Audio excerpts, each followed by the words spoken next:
Islamic मालूमात के लिए इस्लामिया इल्म क्विज चैनल को सब्सक्राइब करें और नोटिफिकेशन बेल आइकन को क्लिक करें। आपका पहला सवाल, क्या एहराम की हालत में बीवी को चूम सकते हैं?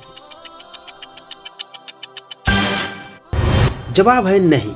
शहवत के साथ चूमना, लिपटना या बोसा व किनार करना नाजायज और गुनाह है।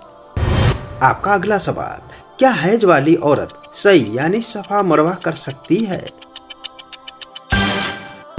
जवाब है हाँ, सही कर सकती है।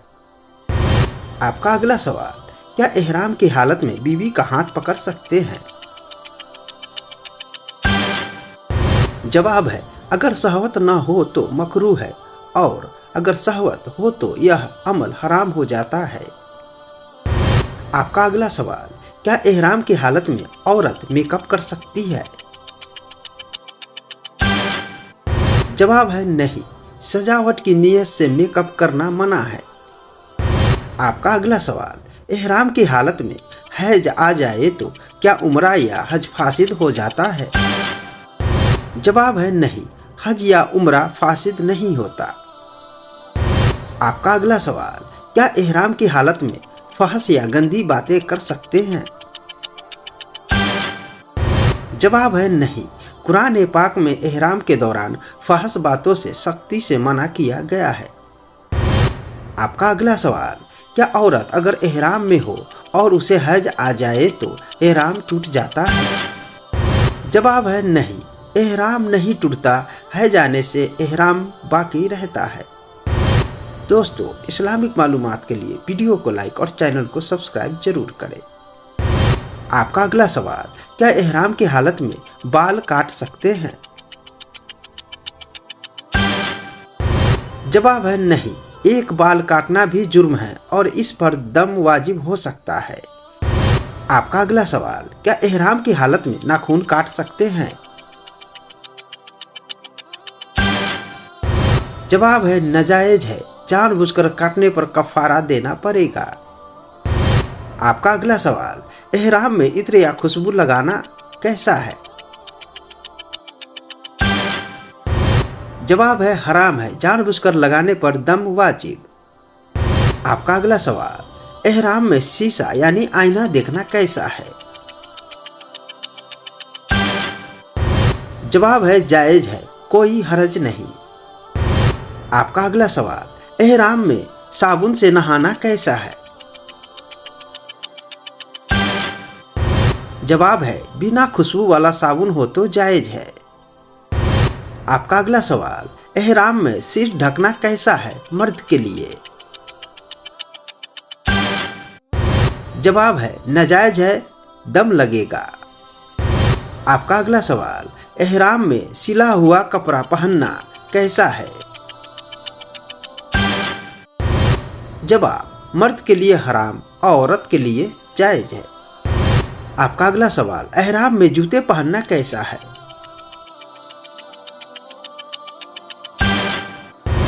जवाब है ऐसे जूते जिनसे टखने ढक जाए मर्द के लिए नाजायज है। आपका अगला सवाल, एहराम में शिकार करना कैसा है? जवाब है हराम है, चाहे खुद करे या किसी से करवाए। आपका अगला सवाल, एहराम में कीड़े मकोड़े को मारना कैसा है? जवाब है बेवजह मारना मना है। आपका अगला सवाल, एहराम में झगड़ा या लड़ाई?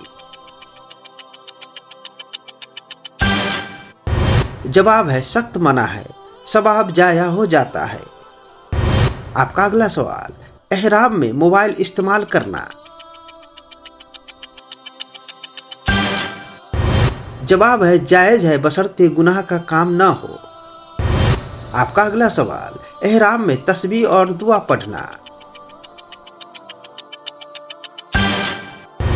जवाब है बेहद अफजल और सवाब का काम है।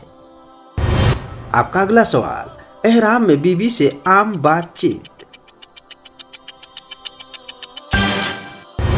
जवाब है बिना सहवत शरीफाना बात जायज है। आपका अगला सवाल, एहराम कब तक रहता है? जवाब है जब तक उम्रा या हज के अरकान पूरे करके हलाल न हो जाए। आपका अगला सवाल, एहराम की हालत में गलती हो जाए तो?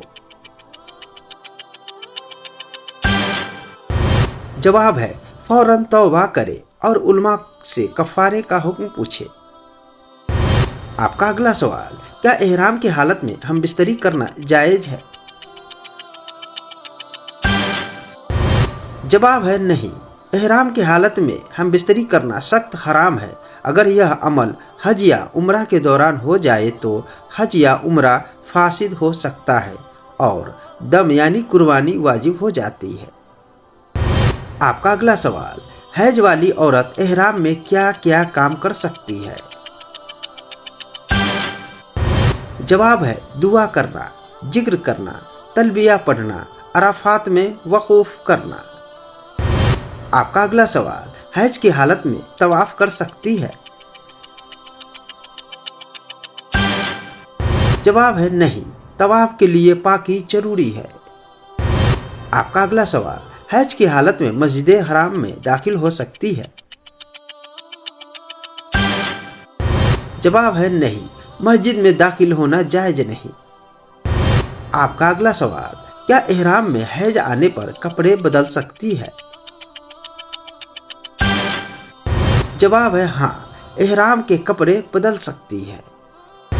आपका अगला सवाल, हैज खत्म होते ही सबसे पहले क्या करे? जवाब है गुस्ल करे, फिर तवाफ और बाकी अरकान अदा करे। आपका अगला सवाल, क्या गैर मर्द रिश्तेदार यानी चाचा ताऊ के बेटे से पर्दा लाजमी है? जवाब है हाँ, यह भी गैर महरम है। आपका अगला सवाल, देवर भाभी का रिश्ता इस्लाम में क्या है? जवाब है देवर भाभी का गैर महरम है, यानी पूरा पर्दा लाजमी है। आपका अगला सवाल, क्या भाभी देवर से तन्हाई में मिल सकती है? जवाब है हरगिज नहीं, देवर के साथ तन्हाई सख्त मना है। आपका अगला सवाल, क्या भाभी देवर के सामने बिना हिजाब के जा सकती है? जवाब है नहीं, देवर से पूरा पर्दा फर्ज है। आपका अगला सवाल, क्या देवर भाभी को अकेला देखकर घर में आए तो ये सही है? जवाब है नहीं, ये तन्हाई है जो इस्लाम में सख्त मना है। दोस्तों, इसी तरह की इस्लामिक मालूमात के लिए वीडियो को लाइक और चैनल को सब्सक्राइब जरूर करें।